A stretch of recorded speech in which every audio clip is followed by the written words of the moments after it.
Hello everyone, সবাই কেমন আছেন? নিশ্চয়ই সবাই খুব খুব খুব ভালো আছেন। তো আমরাও ভালো আছি। তো চলে আসলাম বেশ অনেক দিন পরে আজকে আবার একটা নতুন ব্লগ ভিডিও শেয়ার করতে। ইদানিং অনেক বেশি ব্যস্ত থাকার কারণে ঠিকমতো ভিডিও দিতে পারি না। তো আজকে ভাবলাম একটা ছোট্টখাট্টো ব্লগ ভিডিও শেয়ার করি। তো আপনারা যারা দেখা শুরু করেছেন সাথে থাকবেন। আমরা ইটালিতে কোথায় গিয়েছিলাম সেটা ঘুরে ঘুরে দেখাচ্ছি আজকে। আমরা গিয়েছিলাম লাগো দি গার্দা। অনেক সুন্দর একটা সময় কাটালাম আমরা সবাই মিলে। আমরা আমাদের শহরে যেসব বাঙালিরা থাকি, তো সব বাঙালিরা মিলে একটা বাস নিয়ে তো গিয়েছিলাম আমরা পিকনিকে। আসলে পিকনিক ঘুরতে যাওয়ার মজা হচ্ছে সবাই মিলে একসাথে গেলেই বেশি মজা হয়। পিকনিক মানেই কিন্তু বাসে করে যাব, গান বাজনা হই হুল্লোড় করতে করতে। ঠিক আমরাও ওইভাবেই গিয়েছিলাম বাংলাদেশের মতো করেই। তারপরে একটু টক ঝাল মিষ্টি কথাও হবে, সেখানে খাওয়া দাওয়া হবে।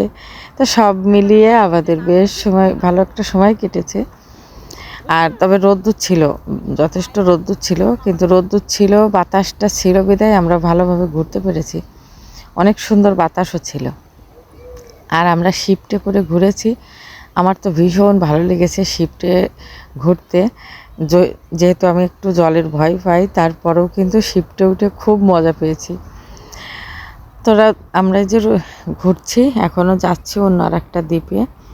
আমার যা আর আমার মেয়ে সামনে হাঁটছে, আর আমরা যারা দল বেঁধে বেঁধে আসছি সবাই যে যার মতো করে ভাগ হয়ে গেছে। আর সময় দেওয়া আছে যে এই সময়তে এখানে এসে হাজির হবা।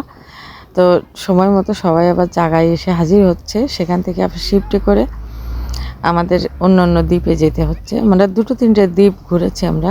বাংলাদেশের মানুষ যেমন শীতের সিজনে সব ঘুরতে বের হয়, আর ইউরোপ কান্ট্রিতে কিন্তু সবাই সামারের সিজনে বের হয়। কারণ এই সব দেশে শীতের সিজনে বের হয়ে ঘোরা যায় না, দেখা যায় না, কারণ অতিরিক্ত ঠান্ডা থাকে। আর অতিরিক্ত ঠান্ডায় তো বাইরে কেউ ঘুরতে চায় না। এই জন্য আমাদের দেশে শীতের সময় ঘোরে। আর ইটালি বা ইউরোপের কান্ট্রিগুলোতে এরা বেশি এই সামার টাইমে ঘোরে। অনেক দিন পর যখন একটু ঘুরতে বের হই, তখন মনে হয় কি যেন জেলখানা থেকে মুক্তি পেলাম। তো ঘোরার টাইমটা তো খুব ভালো যায়, তারপরে কিন্তু ফিরে এসে সেই আবার একঘেয়েমি জীবনযাপন, সেই ঘরে বাচ্চা কাচ্চা রান্নাবান্না, সেই একই জীবনযাপন। একটা সময় না আমি জার্নি করতে পারতাম না বলে কোথাও যেতে চাইতাম না। যেখানে যাওয়ার নাম হতো আমি চিন্তা করতাম যে আমি বাসে উঠেও সে পর্যন্ত যাব কিভাবে, বা গাড়িতে করে সে পর্যন্ত যাব কিভাবে। তো এখন অবশ্য ওই সমস্যাটা অত একটা হয় না, এই জন্য এখন যেতে ভালো লাগে। আর সবচেয়ে বড় কথা হচ্ছে কি জানেন, এত সুন্দর দুনিয়াটা, পৃথিবীটা ঈশ্বর সৃষ্টি করেছে। তো এই সৌন্দর্যর কিছুটা অন্তত আমাদের উপভোগ করে যাওয়া উচিত। কারণ এই পৃথিবীতে আমরা সামান্য কিছুদিনের অতিথি। তো আমরা আসলে পৃথিবীতে আসলাম, কিছু দেখলাম না, শুধু খেলাম দিলাম আর চলে গেলাম। সেটা কি করে হয়? এই জন্য যাদের সামর্থ্য আছে, যাদের সুযোগ আছে, আমি মনে করি পৃথিবীর বিভিন্ন স্থান ঘুরে ঘুরে দেখা উচিত। তো সেটা যে খুব বড় বড় রাষ্ট্র হতে হবে সেরকম না, আমাদের দেশেও অনেক সুন্দর সুন্দর জায়গা আছে যেখানে যাওয়ার সৌভাগ্য আমার হয়নি। এখন এই যে ইউটিউবের দৌলতে দেখি, তো আমাদের দেশে কিন্তু ভীষণ সুন্দর সুন্দর জায়গা আছে। তো আপনারাও যাবেন, ছুটি ছাটায় ঘুরতে যাবেন বাচ্চাদের নিয়ে, মনও ভালো হবে, নিজেদের অনেক শান্তি লাগবে দেখবেন যে। আর এখানে এই যে আমরা ঘুরতে ঘুরতে চলে আসলাম এখানে মেলার ভিতরে এসে আমি আর আমার যা ঘোরাঘুরি করছিলাম। তো আমরা একটু কেনাকাটাও করলাম, এখান থেকে দুটো ক্যাপ কিনলাম, তারপরে 2 গলার হার কিনলাম। আমি আমার যাকে একটা গিফট করলাম, ওইও আমাকে এই যে এই ক্যাপটা গিফট করেছে। তো এই যে আমরা এখন ঘোরাঘুরি করে তারপরে এসে উঠলাম শিফটে, এখন যাচ্ছি অন্য আর একটা জায়গায়। তো চলেন সেখানে যাই। এই যে এসে নেমে পড়েছি। এখন কিন্তু আমাদের একটু খাওয়া দাওয়ার পর্ব হবে, কারণ এখনও খাওয়া দাওয়া শেষ হয়নি। তো খাবার দাবারটা আমরা যে যার পছন্দ মতো নিয়ে আসছি বাসার থেকে। কারণ গত বছর আমাদের দল থেকে যে খাবারটা নিয়ে গিয়েছিল, বিরিয়ানি করে নিয়ে গিয়েছিল, তো হয়তো সেখানে কারোর পছন্দ হয়েছে খাবারটা, কারোর পছন্দ হয়নি।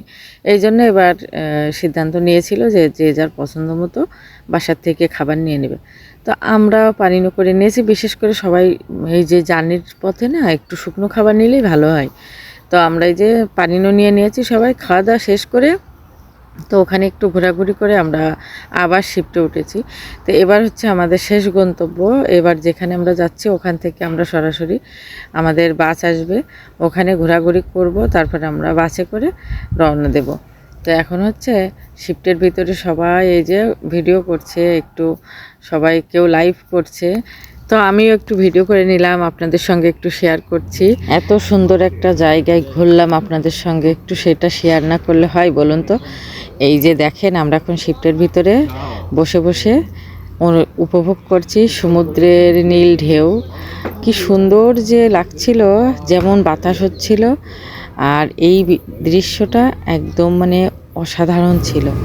আর তারপরে আমি আবার কি করলাম, সামনে চলে গিয়েছি। এই যে দেখেন শিফটের সামনে, এখানে আসার মজাটার কথা আর কি বলবো, এখানে যে পরিমাণে বাতাস। তারপরে আমরা এখানে আবার টাইটানিক স্টাইলে একটু ছবি টবিও তুলে নিলাম।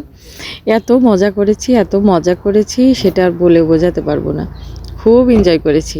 আসলে ঘুরতে যাওয়াটা এক একজনের কাছে এক এক রকম। কেউ কেউ হয়তো বা ফ্যামিলি নিয়ে ঘুরতে পছন্দ করে, আমি পছন্দ করি, কিন্তু আমার মনে হয় এই দূরে কোথাও যখন আমরা যাই ট্যুর হিসাবে, তখন মনে হয় এরকম একটা গ্রুপ হিসাবে গেলে খুব বেশি মজা হয়। তো আমরা কিন্তু গ্রুপ হিসাবে গিয়েছি, তো সবাই মিলে খুব মজা করেছি, এত আনন্দ করেছি। যদিও লাস্টের দিকে এসে আমাদের একটু মানে দু একজনের মাঝে একটু বাকবিতণ্ড হয়েছিল। যাই হোক, ওটা হচ্ছে কি এক জায়গায় অনেক লোক যখন যায় তখন ওটা হয়। তো আর আমাদের বাসের ড্রাইভারটা ছিল এত মজার লোক, সে কিন্তু আমাদের এই যে টকঝাল মিষ্টি বিনোদন সে উপভোগ করছিল আর খুব হাসাহাসি করছিল। তো যাই হোক, এই যে আমরা এখনও ঘুরছি, আর ঘুরতে ঘুরতে শেষ পর্যন্ত কিন্তু পা এখন খুব ব্যথা হয়ে গেছে। এখন আমার মেয়েটা আর হাঁটতে চাচ্ছে না, বলছে মা আর হাঁটবো না। কারণ ওরা আবার সমুদ্রের ভিতরেও একটু নেমেছে, সবাই মিলে একটু আবার গা ভিজিয়েছে ওখানে। এরপরে আমরা এখন কিন্তু যাওয়ার জন্যই এসে অপেক্ষা করছি। তো বাস একটু দেরিতে আসবে, বাসের এখানে একটা টাইম দেওয়া আছে, সেই টাইমের আগে আসতে পারবে না, 9টায় বাস আসবে। তো আমাদের যেহেতু একটু টাইম আছে, তো আমরা ভাবলাম এই সুযোগে যাই, কোনো একটু দোকানপাটে ঘুরি, এখান থেকে কিছু একটা তো অন্তত কিনে নিয়ে যাই। কারণ আমি এবার যেখানে যাই সেখান থেকে ছোট্ট হলেও কিছু একটা আনি স্মৃতি হিসেবে রাখার জন্য। তো আমার যা আর আমি গিয়েছিলাম দোকানগুলো ঘুরতে, আর বিভিন্ন দোকানের সামনে দিয়ে ঘুরছি, বিভিন্ন রকমের জিনিস দেখতেও তো ভালো লাগে। নতুন জায়গায় যে নতুন নতুন জিনিস, নতুন নতুন দোকান দেখতেও ভালো লাগে। তো আমার যাইও কিছু টুকটাক কেনাকাটা করলো, আমিও কিনলাম। তারপরে আমরা কিছু ঠান্ডা আইসক্রিম টিম খেলাম, কারণ গরমের দিনে আইসক্রিম খেতেও তো মজা লাগে। তো আমার বাচ্চাদেরকে আইসক্রিম খাওয়ালাম। খেয়ে দিয়ে তারপরে আমার তো লাস্টে করে আর মোবাইলে চার্জ ছিল না, সেই সকাল 6টা থেকে রাত 2টো পর্যন্ত। চার্জ কি আর থাকে? আমাদের বাসায় এসে পৌঁছাতে রাত 2টো বেজে গিয়েছিল। তো এই জন্য লাস্টের দিকে আর ভিডিওটা করতেও পারিনি, আর এই জন্য আর অন্য অন্য ক্লিপগুলো শেয়ার করতেও পারলাম না। তো কী কিনেছি সেটা একটু দেখাই। এই যে একটা ওখানকার সিনারি, যেখানে গিয়েছিলাম লাগোদি গার্দা, তো ওখানকার একটা সিনারি রেখে দিচ্ছি স্মৃতি হিসাবে। তো এটাই আমি নিয়ে আসছি। আর এটা এখন এই যে আমার অন্যান্য কালেকশানগুলো যেখানে রাখা আছে রেখে দিই। এখানে যে রোম থেকে নিয়ে আসা আছে, তারপরে জেনোভায় গিয়েছিলাম সেখান থেকে আনা আছে। মানে আমি যেখানে যেখানে গিয়েছি টুকটাক আনার চেষ্টা করি, সেগুলো আছে। এই তো মজার ট্যুর শেষ করে এখন হচ্ছে সকালবেলায় একটু নিজেরা ফ্রেশ হয়ে জামা কাপড় টাপড় সব বাইরে বের করা, সেগুলো ধুতে হবে। তো আজকের ভিডিওটা আর বড় করছি না, সবাই ভালো থাকেন। আবার পরবর্তী একটা ব্লগ নিয়ে হাজির হব। সে পর্যন্ত আজকের মতো এখানে শেষ করে দিচ্ছি। সবাই ভালো থাকেন।